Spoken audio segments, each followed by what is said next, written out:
বললো মুসলমানদের জন্য গরু চলবে না। তো ঠিক আছে, আমরা বললাম চলবে না, অসুবিধা নাই, ঠিক আছে বাবা।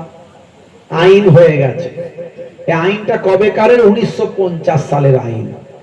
কেউ কেউ বলছে হুজুর ও বলে ওই রকম চলবে, ঠিক আছে না, একদম নয়, আইনকে হাতে তুলে নেবে না।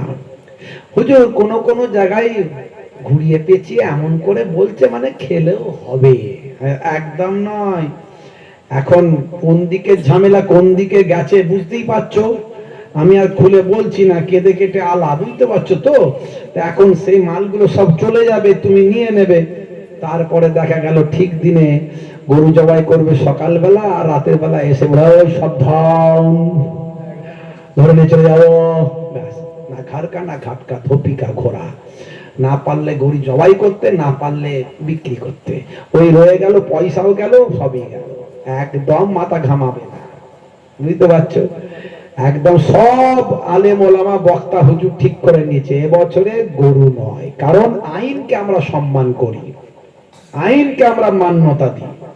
আমরা আইনকে ভালোবেসে, যেহেতু আইন হয়ে গেছে আমাদের দরকার নেই। আর গরু বেশি খেলেই না রোগ বেশি বাড়ে ভাই, পরিষ্কার কথা। খাওয়া বন্ধ করে দিন, রোগ কমে যাবে দেখবেন।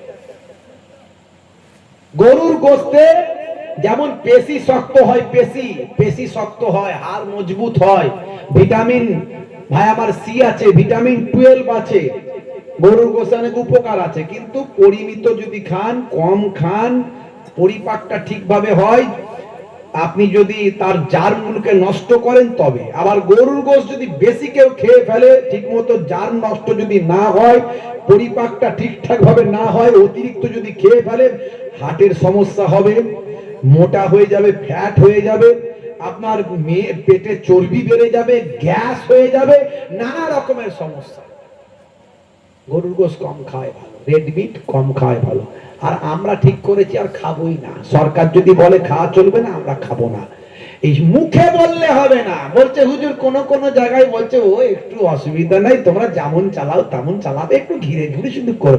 না বললে তো মুখে বললে হবে না, লিখিত, তোমার লিখিত যেমন আইন করে দিয়েছে চলবে না, 14 বছরের কম হলে চলবে না, 14 বছরের উপরে। 14 বছরের গরু কি আর গরু থাকে? ও তো বুড়ো হয়ে যায়, কথা ঠিক না বল? ও 14 বছর বাঁচে কটা? আর আমাদের কুরবানিতে কোনো অসুখ বিসুখ হলে চলবে ভাই? চলবে। যাই হোক, আমরা বলি গরু পশু, যেমন অন্যান্য পশু বলি, কিন্তু আমাদের সংখ্যাগুরু সম্প্রদায়ের মানুষ তারা বলে মা, কথা ঠিক না? কি গো, গরুকে মা বলে তো, গাই মাতা। তারা যখন বলে, তারা বলছে আমরা গরুকে গাই মাতা বলি, তো তোমরা কেন গরুকে জবাই করছো? তো ঠিক আছে, আমরা করব না, আমরা করব না, আমরা তোমাদের মতো শ্রদ্ধা করলাম। তো তোমরা এক কাজ করো, 14 বছরের আগে যখন বলছে ওটা গাই মাতা খাওয়া যাবে না, মুসলমানদের কাটা যাবে না, জবাই করা যাবে না, তো 14 বছরের পর হলে সরকার কেন বলছে কেটে খাও?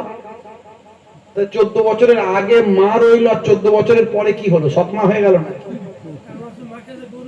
কেন এটা হবে কেন ভাই? এটা আমার ভাইদের সবাই দাবি তুলতে, আমরাও দাবি তুলছি, 14 বছরের আগেও যেমন আমার অমুসলিম হিন্দু ভাইয়েরা, আমার ভাইয়েরা সম্মান করে, তেমন 14 বছরের পরেও সম্মান করতে হবে। ভাই আমার 14 বছরের বয়স বেশি হলেও গরুকে কাটা যাবে না, এটা আমাদেরও দাবি। আর তার সঙ্গে সঙ্গে আমরা বলতে চাই, সবচেয়ে ঝামেলা মিটে যাবে, গরুকে রাষ্ট্রীয় পশু, জাতীয় পশু হিসাবে স্বীকৃতি দাও।